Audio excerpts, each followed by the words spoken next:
पहाड़ों, रेगिस्तानों, शहरों और सदियों पुराने यादों से भरा साउथ वेस्ट एशिया में बसा ये मुल्क बाहर से सख्त और सूखा लगता है, लेकिन अंदर से एक गहरी और रंगीन तहजीब को संभाले हुए है।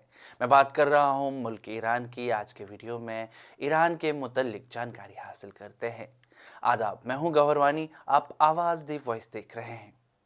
ईरान की जड़ें 550 बीसी के दौर तक जाती हैं, जब इसे दुनिया पर्शिया के नाम से जानती थी। यहीं से बादशाहों, जंगों और इल्म फन की एक लंबा सिलसिला शुरू हुआ।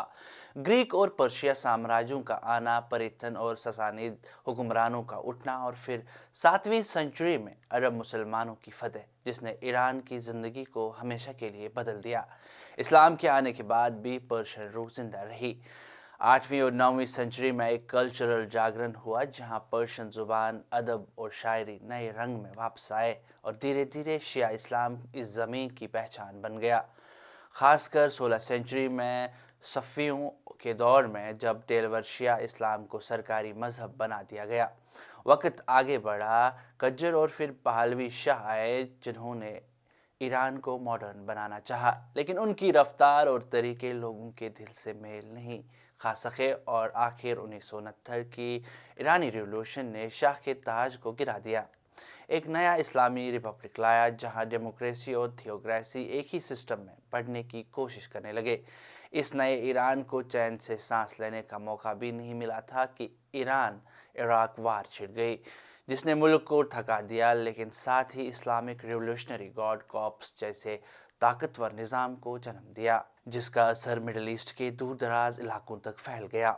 21वीं सदी में ईरान फिर से दुनिया की नज़रों में आया, इस बार अपने न्यूक्लियर प्रोग्राम की वजह से।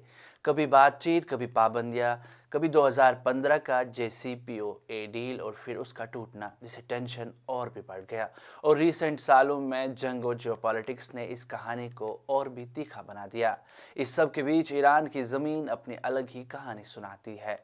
बीच में बेजान रेगिस्तान, जिनका चारों तरफ ज़ाग्रोस और इल्ब्रिज जैसे ऊंचे पहाड़ खड़े हैं, जहां मोट दामावंद बर्फ से ढका आसमान को छूता लगता है, जबकि नॉर्थ में कैस्पियन सी के किनारे हरी भरी ज़मीन, बारिश और जंगलात इस बात का एहसास दिलाते हैं कि ईरान सिर्फ सूखा मुल्क नहीं, बल्कि एक मुकम्मल दुनिया है। तेहरान जैसा शहर जो पहाड़ों के नीचे ढका हुआ है, और इस्फहान और शिराज जैसे शहर जो अपनी मस्जिदों, बागों और पुरानी इमारतों से गुजरते हुए वक्त की कहानी सुनाता है।